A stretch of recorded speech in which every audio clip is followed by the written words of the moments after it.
저희는 어떻게 보면 여러분들께서 조금 이따가 해주실 토론회의 마중물 역할을 한 30분 정도 열심히 잘 해보도록 하겠습니다. 우리 두 분에게 제가 몇 가지 오늘 여러분들 마중물 역할 하시는 몇 가지 질문들을 사전에 좀 준비한 게 있는데요. 그것들을 하나하나 좀 던져보고 말씀을 한번 청해 듣도록 그렇게 하는데요. 이렇게 민생은 돌보지 않고 국회가 정쟁만 한다라고 하는 우리 시민들의 생각이 참 많은데요. 대체 왜 그런 걸까? 어디서 그런 문제가 비롯될까에 대해서 싸우긴 하는데 싸우는 것만큼 그렇게 무슨 심각한 차이가 있는가 하는 걸 들여다보고 사실은 그렇지도 않습니다. 이렇게 싸우고 나서 보면은 태산병동서 1필이라고 왜 싸웠는지 끝나고 나면은 왜 싸웠는지 이해가 안 돼요. 이런 게 왜 발생하느냐? 정당 간에 사실 차이가 없기 때문입니다. 정당 간에 분명한 차이가 있으면은 잘 싸우질 않습니다. 왜냐하면 분명한 차이가 있으면 그거는 타협하고 합의하지 않으면 해결이 안 되기 때문에 상당의 차이도 별로 없지만 의원들 구성도 별 차이가 없습니다. 출신 배경 비슷하고요. 연령대도 다양한 사회 다양한 계층 세대를 대변하지도 않고 직업적 구성, 소수자들, 여성, 장애인, 노동자, 한국 사회가 구성하는 다양한 계층들을 이렇게 대변해서 구성하고 있지 않고 상당히 나름대로 동질적입니다. 그러다 보니까 역할은 뭔가 대립되어 있는데 차이는 없고 싸워서 차이를 보여주는 겁니다. 뭔가 하는 것처럼. 그러면 서욱경 선생님한테도 좀 여쭤보는데요. 아까 제가 민생은 안 돌고 정쟁만 한다 그랬는데 정말 그런지 이 부분에 대해서 한번 궁금합니다. 예. 유권자들이 이제 싫어하는 것 중에 하나가 좀 구분을 해볼 필요가 있습니다. 왜 내가 필요한 걸 안 하고 딴짓하냐 이게 있고요. 또 조금 약간 결이 다르게 너 왜 일 안 하고 노냐 이게 있습니다. 근데 이제 저는 왜 일 안 하고 노냐 그거는 사실이 아니다 그 말씀을 드리고 싶어요. 그러니까 무슨 말씀이냐면 우리나라 국회의원들이 다른 나라 국회의원들에 비해서 일을 안 하고 노는 거는 절대 아닙니다. 제가 이제 공부하는 사람이라서 쭉 다른 나라 상황들을 보는데요. 예를 들어서 국회에 문 열어놓고 회의하는 숫자, 통과시키는 법안의 숫자 이런 것들하고 비교하면요. 우리나라 국회의원들은 슈퍼맨들입니다. 엄청나게 많은 일을 합니다. 그리고 국회 문 열어놓는 시간으로 보더라도 미국 국회의원들보다 더 많이 열어놓고 있습니다. 이거 제가 그래서 문 많이 열어놓고 순풍순풍 법안 통과시키는 거로는 우리나라 국회의원들 칭찬해줘야 됩니다. 실제로 13대 국회 기준으로 해가지고 19대 국회, 그러니까 19대 국회에서 이 국회에 접수되는 의안의 숫자가, 그러니까 다뤄야 되는 안건이죠. 안건의 숫자가 13대 국회에 비해서 한 10배가 늘어났어요. 그리고 국회가 통과시킨 법률안의 숫자는 9.4배가 늘어났습니다. 의원의 숫자는 1988년에 처음 만들어진 13대 국회에서 의원 숫자가 299명이었거든요. 18대 국회 국회의원은 300명이죠.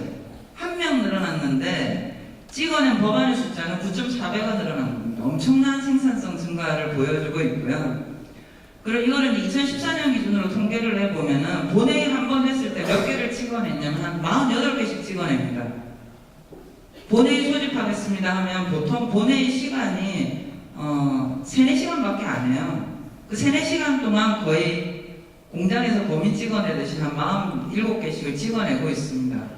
그렇기 때문에 여러분들이 비판을 하실 때 왜 일 안 하고 노냐가 아니고 일을 열심히 하더라도 필요한 일을 하라, 제대로 해라 라고 비판을 하셔야 되는 게 맞다. 그래서 제대로 필요한, 유권자가 필요한 일을 하도록 만들기 위해서 뭘 해야 되느냐 이걸 고민해야 되는 거죠.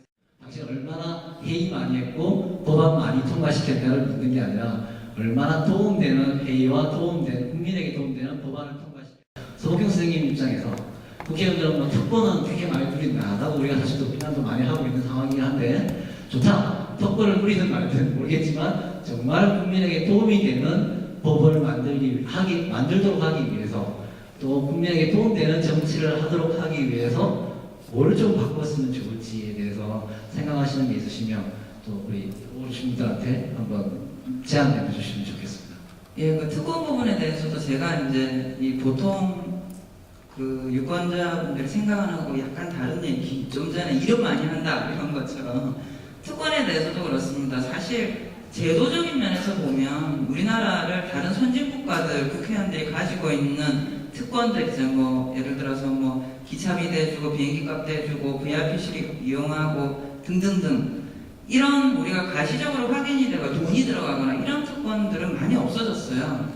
다른 선진국들하고 비교해도 사실 별 차이가 없습니다. 뭐 특별히 대한민국 국회의원들이 더 많은 걸 누린다.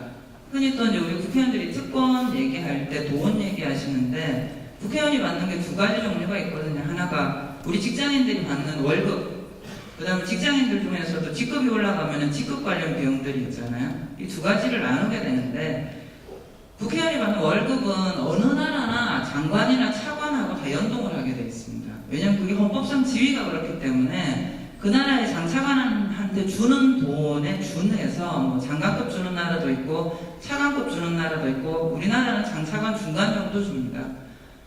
그리고 이제 이 업무 활동비가 있죠. 보좌관 인건비라든지 사무실 운영비라든지 이런 등등을 주는 게 있는데 사실 이런 측면보다 유권자들이 특권이라고 생각을 하는 건 어떻게 보면 내가 너를 믿을 수 없다 라고 하는 불씨를 총체적으로 종합해서 얘기하는 게 너의 특권이잖아요. 사실.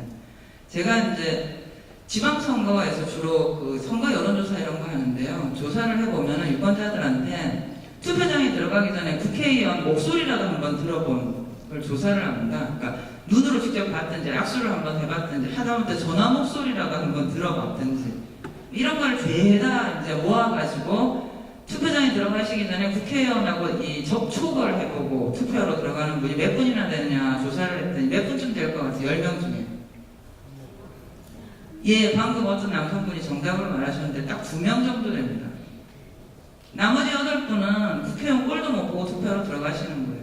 그러니까 이런 게 유권자들한테 나의 세계에 사는 사람이 아닌 느낌을 주는 거예요. 볼 수도 없고. 사실 특권을 내려놓는 게 역사 다른 나라들도 보면 가장 확실한 방법은 희소성을 떨어뜨리는 겁니다. 이게 뭐냐면 우리가 시장에서 물건을 사더라도 물건이 몇 개 없으면 굉장히 비쌉니다. 근데 물건이 많으면 값이 뚝 떨어지게 됩니다. 사실 국회의원도 비슷해요. 우리나라는 지금 국회의원 한 명이 대표하는 유권자의 숫자가 16만 8천 정도가 됩니다. 이게 굉장히 큰 거거든요. 우리나라 재헌국회 때 국회의원 한 명이 대표했던 유권자가 10만 명이었습니다. 근데 지금 민주주의를 하고 훨씬 더 이 역사가 많이 됐는데도 지금 1인당 국회의원 한 사람 대표하는 유권자 숫자가 16만.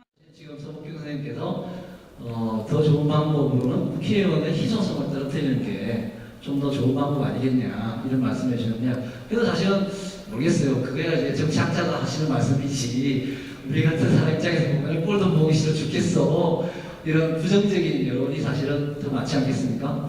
그런 점에 대해서 그래도 언론 여론을 이렇게 많이 예민하게 보고 계시는 기자이시니까 그 점에 대해서 어떻게 좀 말씀 듣고 싶네요.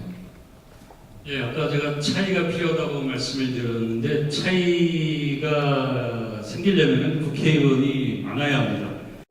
서로 다른 색깔과 노선을 가진 정당들이 복수 3개 정도 이상이 나와야 되고 그러기 위해서는 비례대표가 확대가 돼야 됩니다. 비례대표라는 것은 정당 후보 인물을 선택하는 것이 아니라 정당을 선택하는 것이고 정당을 선택하기 위해서는 정당의 노선과 이념, 정책 색깔을 분명히 해서 사람들이 쉽게 선택을 하게 되고 그렇게 해서 다양한 정당들이 가능하고 또 어렵지 않게 새로운 정당을 만들어서 원내 진출을 하고 자기가 대표하는 유권자가 누군지 자기가 대표할 정당이 누군지를 분명히 해서 대표성, 책임성을 분명히 갖게 됩니다. 그렇게 하기 위해서는 사실 지금 300명 숫자는 너무 적은 숫자입니다. 제가 얼마 전 팟캐스트에다가 국회의원 수가 600명은 돼야 된다. 이렇게 조금 과감한 주장을 했더니 댓글이 많이 달렸습니다. 또 댓글을 몇 가지 적어왔는데 여러분들한테 잠깐 소개를 좀 해드리겠습니다. 이 조그만 나라에서 국회의원만 잔뜩 있으면 뭐하냐. 신문사나 반으로 줄여라. 이 XX 미쳤냐? 한심한 논리, 괴력, 나라를 망치려고 하나? 정말 대부분이 이런 반응. 여기 있는 분들의 마음속도 아마 비슷하실 것 같은데요. 혹시 여러분들 중에 제 팟캐스트 들어와서 댓글 달고 계신 분은 없겠죠? 국회에서 정치 개혁을 하자라고 할 때마다 나오는 게 지역주의, 갈라져 있는 지역주의 문제를 해결하기 위해서 이러저러한 방법을 좀 도입해보자 이런 이야기들을 하긴 하는데요. 그 문제에 대해서 그러면 이대원 선생님 혹시 어떻게 좀 보시는지 말씀 좀 짧게 부탁드릴게요. 예, 헌법재판소 불합치 판정 이후에 이제 선거제도를 개편해야 되는 과제가 생기면서 또 어떻게 바꿀지 논의가 요즘 한참 벌어지고 있는데요. 근데 좀 제가 보기에 좀 잘못됐다고 생각이 되는 게, 이걸 계기로 지역주의를 어떻게 해소할 것인가, 지역주의 해소할 수 있는 방법의 선거제도를 바꾸는 것으로 초점을 맞추고 있는 것 같은데, 제가 보기에 순서가 거꾸로 된 것 같습니다. 어떻게 비례대표를 확대해서 정치 개혁을 이뤄낼 것인가, 그 결과로 지역주의가 중요한 의제, 중요한 관심자가 아니도록 뒤로 물러오도록 바꿀 것인가, 이게 초점이 되어야 됩니다. 예, 지역주의는 아까 말씀드린 정당 간 차이가 없으니까 그냥 가까운 사람, 각 연고를 따져서 하는 겁니다. 즉 분명한 차이가 있는 정당들이 경쟁하면은 지역에 신경 쓸 겨를이 별로 없는 겁니다. 그러니까 비례대표 확대할 수 있는 방법으로 정치 개혁을 성사시키게 되면 지역주의는 해소가 되는 겁니다. 근데 순서를 거꾸로 해서 선거제도를 바꾼다고 하면서 다른 뭐 석패율제니 권역별 비례대표제니 이렇게 해서 지역 해소하는 아주 작은 문제에 집착을 하게 되면은 지역 해소가 부분적으로는 될지 모르지만은 정치 개혁 효과는 작게 됩니다. 그럼 정치 개혁 효과가 작으면 지역주의 바뀌지가 않습니다. 이런 모순이 있기 때문에 초점을 정치 개혁 바꾸는 방향으로 바꿔야 된다는 겁니다. 비례대표 확대를 하는데 그 방법 중에 하나 이제 권역별 비례대표라는 게 있는데요.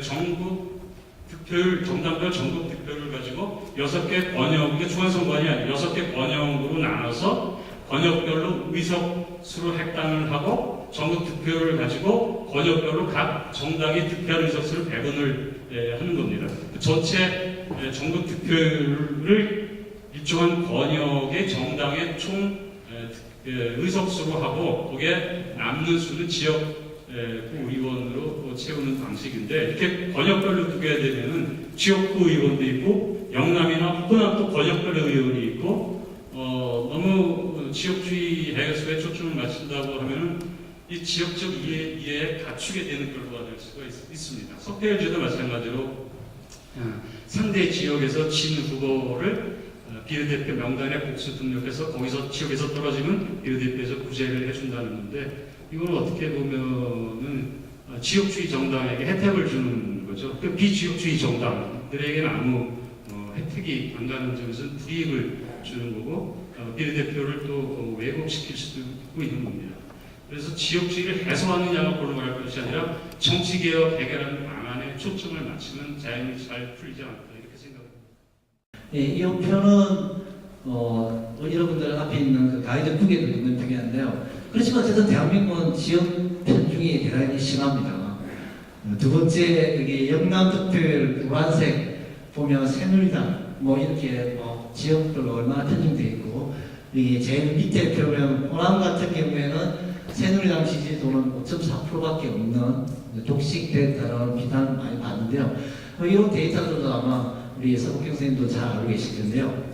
그래서 이런 선거제도를 개편하자. 그래서 요즘 아까 우리 이대건 선생님도 말했지만 석패율이니 권역별 비례대표니 이런 다양한 방안들이 지금 나오고 있는데요. 그런 게 대해서 조금 더 소개도 좀 해주시고 개인적인 견해는 어떠신지 말씀을 좀 해주시면 좋겠습니다. 예, 그 우리나라 이제 정치개혁, 제도개혁 특히 얘기하면 지역주의 얘기를 많이 하는데요. 굉장히 재밌는 게 뭐냐면, 제가 이제 선거 유권자 여론조사를 많이 하는데, 유권자 여론조사를 하면은 지역주의 문제가 얼마나 심각하다고 느끼십니까? 이러고 물어보면은 그 호남이나 아니면 대구 경북 지역 유권자들은 별로 안 심각하다 그래요. 근데 이 지역주의가 심각합니다라고 가장 응답이 높은 데가 수도권이에요, 수도권. 그러니까 이게 참 그 당사자들 문제보다는 이제 이 그 아마 수도권 유권자들은 전국적인 얘기를 많이 들으니까 이제 전국 정치에서 문제다 뭐 이런 얘기들을 듣긴 하는 것 같은데 사실 좀 전에 이제 이대근 선생님도 말씀하셨지만 이 지역주의만 가지고 고민을 할 계제는 아니죠. 그러니까 유권자들한테 우리나라 지금 제일 큰 문제가 뭐냐 이런 걸 조사를 하면요. 항상 1위로 나오는 게 빈부격차 해결입니다. 양극화 문제고요. 그 다음에 이념 갈등을 해결해야 되겠다 이렇게 나오고요. 그 다음에 세대 갈등을 해결해야 되겠다 이게 한 3등 나오고요. 지역 갈등은 이제 항상 꼴찌를 합니다 요새는.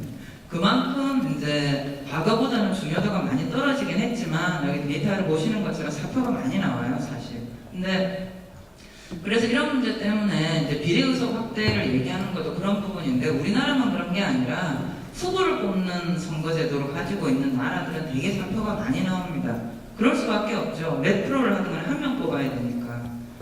반면에 이제 정당 투표를 해서 정당으로 후보들을 나눠주는 그러니까 이런 경우 비례대표제죠. 이런 데에서는 상대적으로 이제 득표를 얻은 만큼 우선 가져가게 되니까 사표는 많이 줄어듭니다. 근데 우리나라에서는 항상 문제가 나오는 게 그 정당들이 제대로 공천을 안 하기 때문에 표를 준 그 표 가지고 제대로 국회의원을 만드는지 안 만드는지 믿을 수가 없다.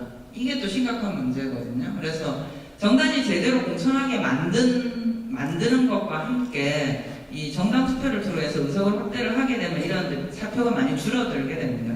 반면에 그 속표율제는 이제 방금 이대건 선생님 얘기를 하셨는데요. 이런 거죠.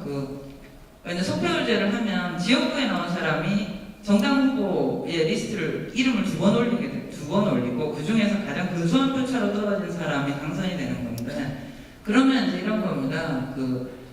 가 지역구에서는 뚝 떨어진 양반이 지역구 후보 선거에서 떨어진 양반이 비례대표 명부에서는 올라가가지고 당선이 되는 거예요.